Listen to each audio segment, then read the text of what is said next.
ఏంటమ్మా నీ డ్యూటీ? పచ్చటి పందిట్లోంచి పెళ్లి కూతురు తీసుకెళ్లటం నీ డ్యూటీయా? నన్ను కాదని నువ్వెలా తీసుకెళ్తావో నేను చూస్తాను. అలా చేస్తే డ్యూటీకి అడ్డం వస్తున్నారని మిమ్మల్ని కూడా అరెస్ట్ చేయాల్సి వస్తుంది. నీ స్థానంలో వేరొకరు సంజయ్కి భార్యగా వస్తే నేను చూస్తూ ఊరుకోలేను. అందుకే ఆ పెళ్లి ఆపేశాను. అయ్యో, ఈ పెళ్లి ఆపి సంధ్యకి నాకు ఏదో సహాయం చేశారని మీరు అనుకుంటున్నారు. దీనివల్ల సంజయ్కి వచ్చే ప్రమాదం గురించి మీకు తెలీదు.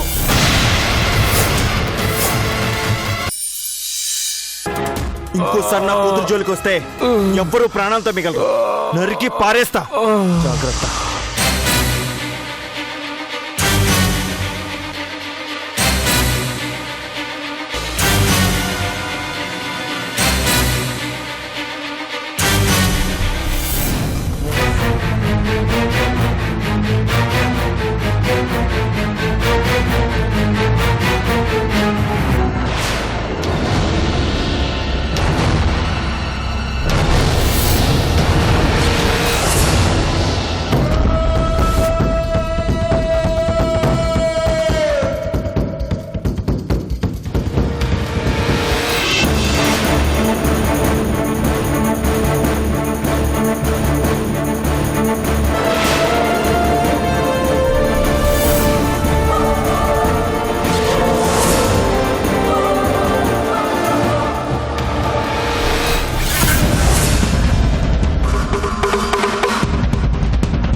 నువ్వింకా ఆ పెళ్లి చేసుకోవాలని చూస్తే ఈ వీడియో చూసావుగా, సంజయ్ జైలు పాలవుతాడు. సంజయ్ చేతిలో చనిపోయిన శ్రీధర్ బాడీ ఇంకా భద్రంగా అలాగే ఉంది. నువ్వు గనక మా మాట వినకపోతే సంజయ్ మర్డర్ కేసులో ఇరుక్కుని అనవసరంగా జైల్లో మగ్గుతాడు. అలా జరగకూడదంటే ఈ పెళ్లి నీకిష్టం లేనట్టు, నీ అంతటా నువ్వే తప్పుకున్నట్టు నటించాలి.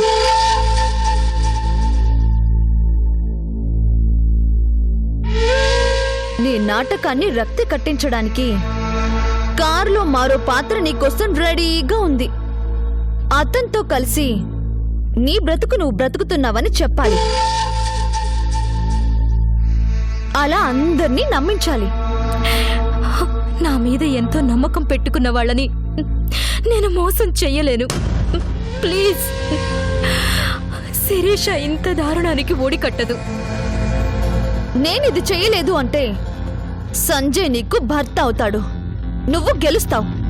మనం మాట అనుకున్నందుకు సంజయ్ని శిక్షిస్తావా? నా ఇష్టం కోసం నేనేమైనా చేస్తాను.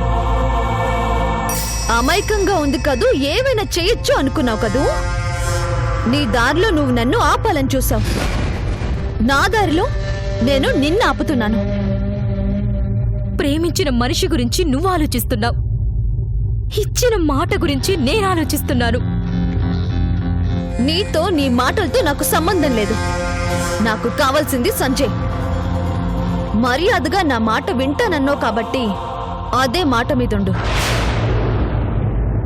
ఈ రోజు నుంచి నీ జీవితం నీది కాదు. మేము ఎలా చెబితే అలా వినాలి. ఏం చేసినా భరించాలి. కాదంటే ఈ వీడియో పోలీసులకు వెళ్తుంది. సంజయ్ జైలుకెళ్తాడు. మీరేం చెప్పినా చేస్తాను. సంజయ్ జైలు పాలవ్వకూడదు. పాపకి తండ్రి కూడా దూరం అవ్వకూడదు. అలా అనుకున్నప్పుడు కార్లో నీ మొదటి మొగుడున్నాడు.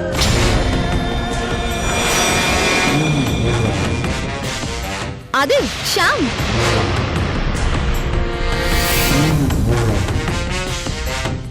తనతోనే నీ జీవితమని, ఒక్కసారి పెళ్ళైన నీకు మళ్ళీ పెళ్ళేంటని సంజయ్ వాళ్ళని నమ్మించు.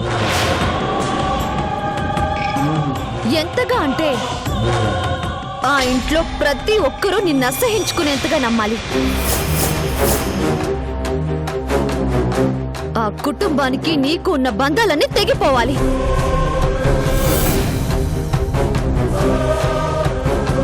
వాళ్ళని అలా బాధ పెట్టడం నా వల్ల కాదు. నువ్వు బాధ పెట్టలేకపోతే సంజయ్ బాధపడతాడు. సంజయ్ అరెస్ట్ అయినా జరిగేది అదే కదా.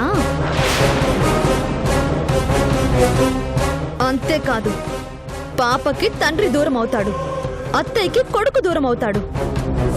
నువ్వు వెళ్ళి వాళ్ళందరినీ బాధ పెడతావా? నన్ను వెళ్ళనిచ్చి నువ్వు ఒక్కదానివే బాధపడతావా?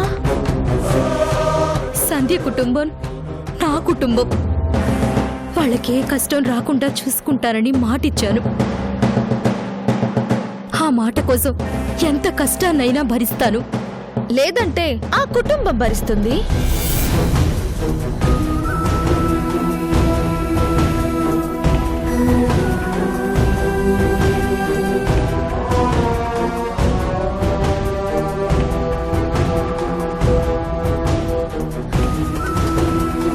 పద.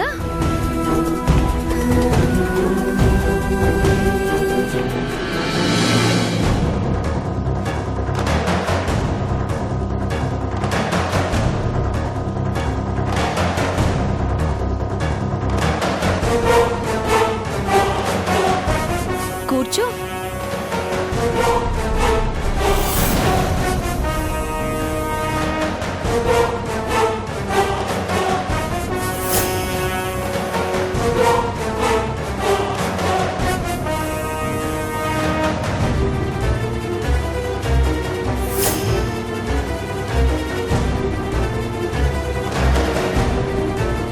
ఏంటి షాక్ అయ్యావా? ఆ రోజు అగ్రిమెంట్ మొగుణ్ణి, ఈ రోజు నీ అంగీకారంతో మొగుణ్ణి.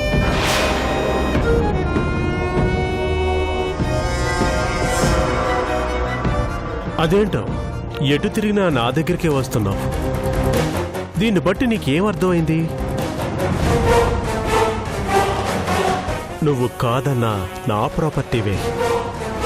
వీడియో చూసావుగా, కస్తూరి కండిషన్లని చెప్పుంటుందే.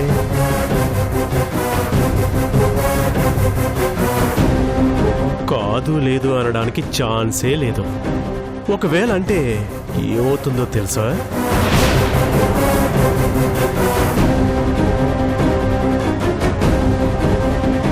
అయినా మొగుడిని నేనుండగా నీకు పెళ్ళేంటి?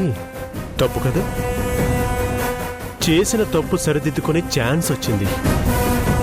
వెళ్ళి పాత కాపురాన్ని కొత్తగా మొదలు పెడదామా?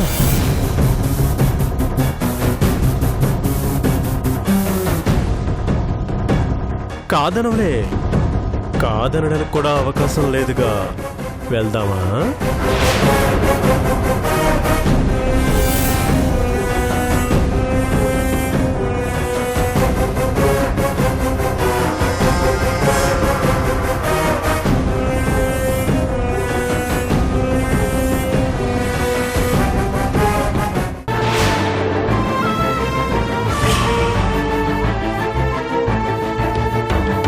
ఏమ్మా, అందరూ నువ్వేదో నేరం చేసామన్నట్టుగా మాట్లాడుతుంటే నీ మనసులో ఇంత బాధ పెట్టుకుని నువ్వు మౌనంగా భరించావా?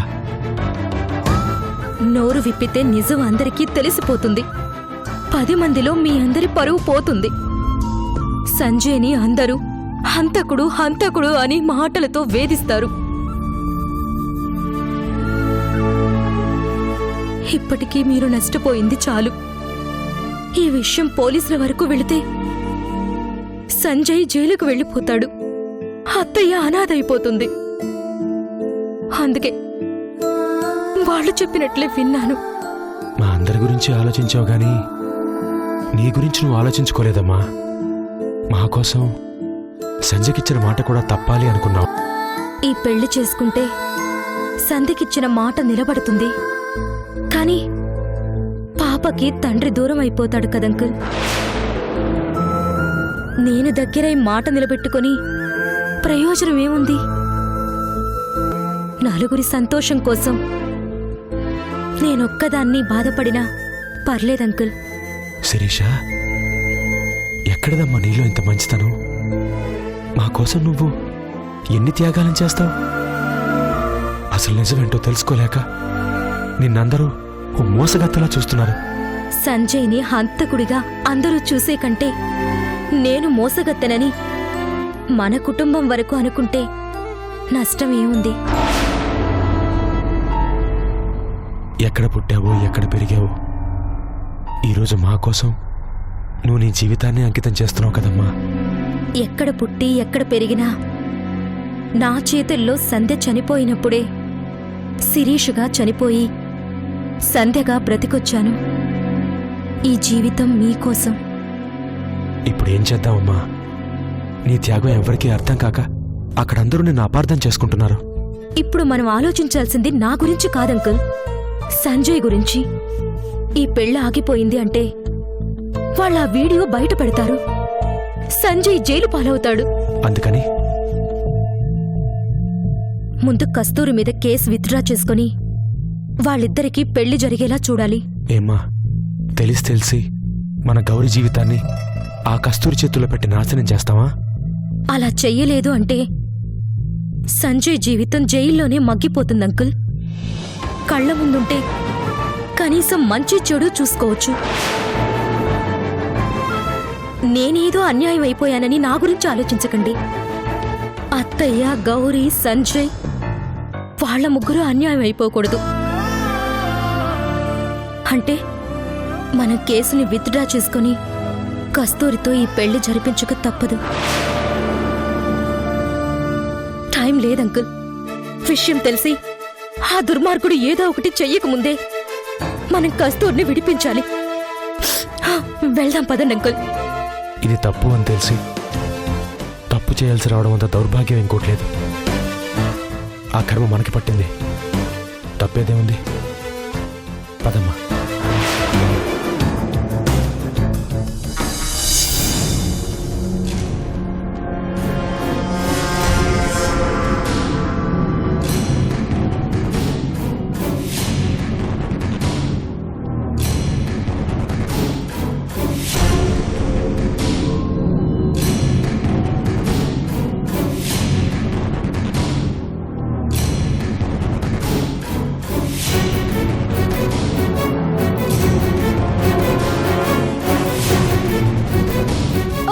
అత్తయ్య, పెన్ని,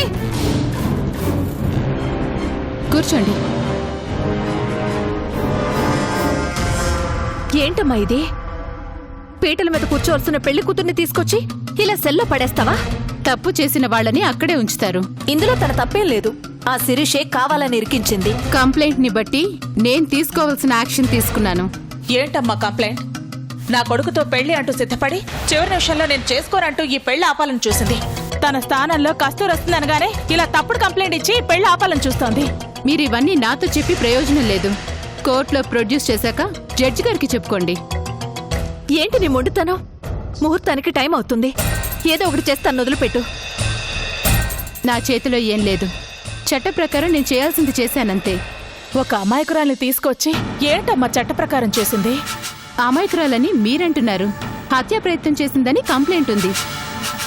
సో నేను చేయగలిగిందేం లేదు.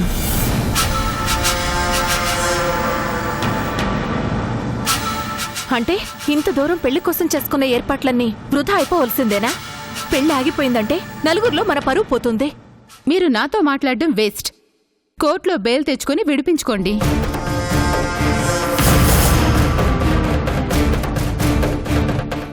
కోర్టు బెయిలు అంటే ఈలోపు పెళ్లికి ముహూర్తం దాటిపోతుంది. కస్తూర్ని వదిలిపెట్టమ్మా. కావాలంటే ఈ పెళ్ళయ్యాక నేనే తీసుకొచ్చి నీ దగ్గర వదిలిపెడతాను. అది జరిగే పని కాదు. ఒకటి, కోర్టులో బెయిల్ అయినా తెచ్చుకోవాలి, లేదా కంప్లైంట్ ఇచ్చిన శిరీష విత్డ్రా చేసుకోవాలి. నేను ఈ కేసు విత్డ్రా చేసుకుంటున్నాను.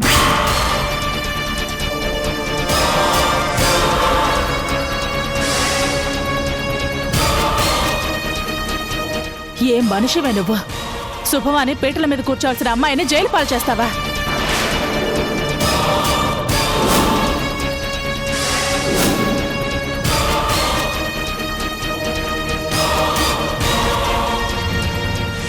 నేను గౌరికి తల్లినంటూ మా అందరినీ నమ్మించి మోసం చేశావు.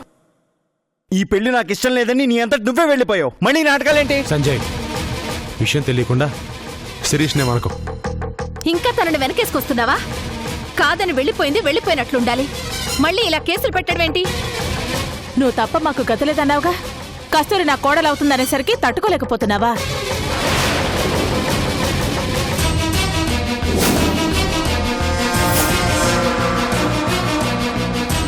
పీటల మీద పెళ్లి ఆపేసి మా పరువు తీయాలనుకున్నావా? నిన్ను కాదని మరొకరిని భార్య కాకుండా చేయడానికి ఇలా అడ్డదారులు దొక్కుతున్నావా? రేయ్, తప్పురా. తన మంచితనాన్ని అలా నిందించడం కరెక్ట్ కాదు. తను మన కోసం అంకుల్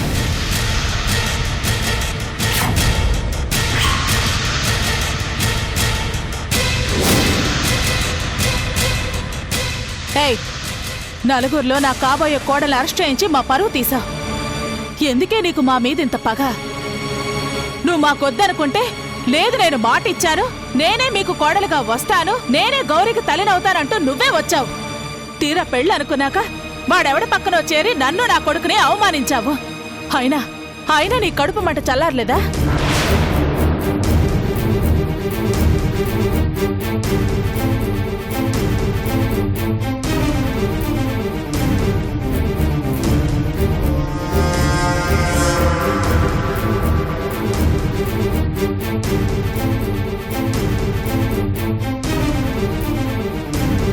తప్పు చేశాను కాబట్టి కేసుని విత్డ్రా చేసుకుందామని వచ్చాను.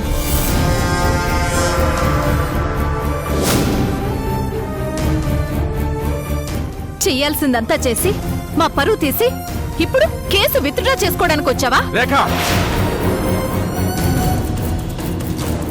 తప్పు చేసిందో లేదో కేసు విడ్డా చేసుకుంటుందిగా, ఇంకా ఎందుకు తను అలా మాట్లాడతావు? అయినా తప్పు చేసింది తను కాదు. అనుమానించాల్సిన వాళ్ళని అభిమానిస్తూ, అభిమానించాల్సిన వాళ్ళని ఇంకా ఎక్కువ అనుమానిస్తూ మీరందరూ తప్పు చేస్తున్నారు.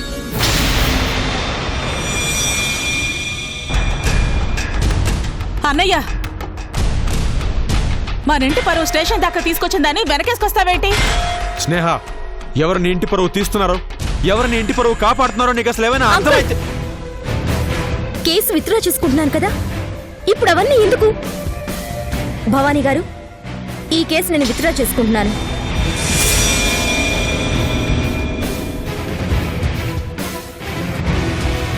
ఇంకా చూస్తావేంటి?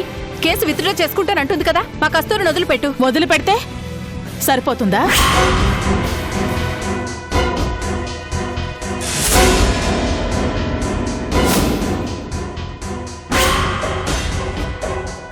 నా కాబోయే కోడల్ని అరెస్ట్ చేయించి మా ఇంటి పరువు తీసినందుకు దీన్ని అరెస్ట్ చేసి లోపల పడేయండి. స్నేహ, అవునన్నయ్యా, చేయని తప్పుకి నా కోడల్ని అరెస్ట్ చేయించింది ఇది. నిజంగా నా కోడలు తప్పే చేసుంటే శిరీష కేసు ఎందుకు విత్డ్రా చేసుకుంటుంది?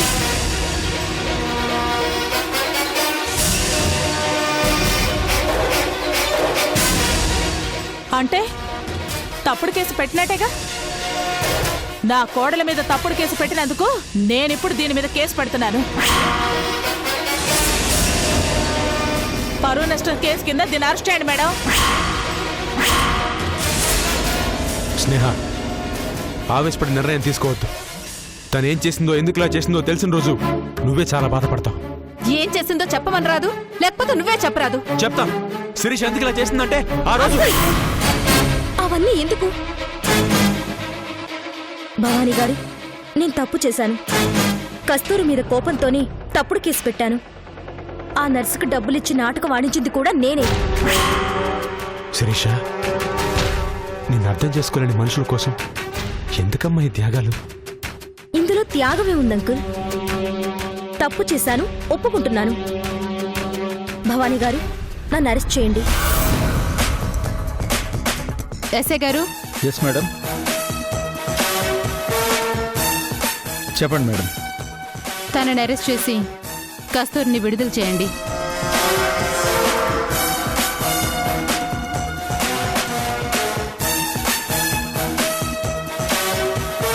వెళ్ళండి.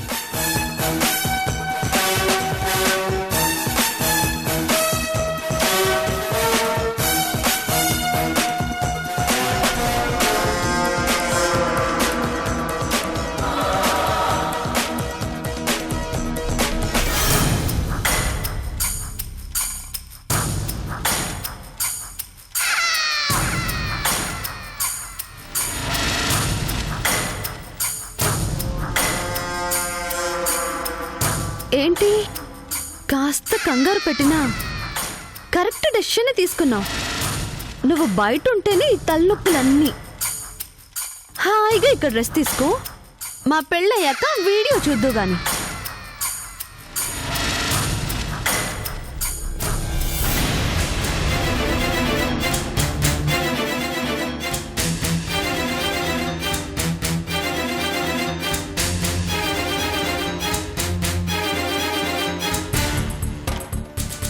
ఏంటి మావయ్య శిరీష్ ఇలా చేసింది? మంచి వాళ్ళు ఎవరికి అర్థం కారమ్మా. మన ఇంటి పరువు కాపాడిన శిరీషనే పరువు తీసింది అంటున్నారు. అసలేం జరిగింది మావయ్య? మంచితనం ఓడిపోయింది. అంతకంటే ప్రస్తుతం నేను ఇంకేం చెప్పలేనమ్మా.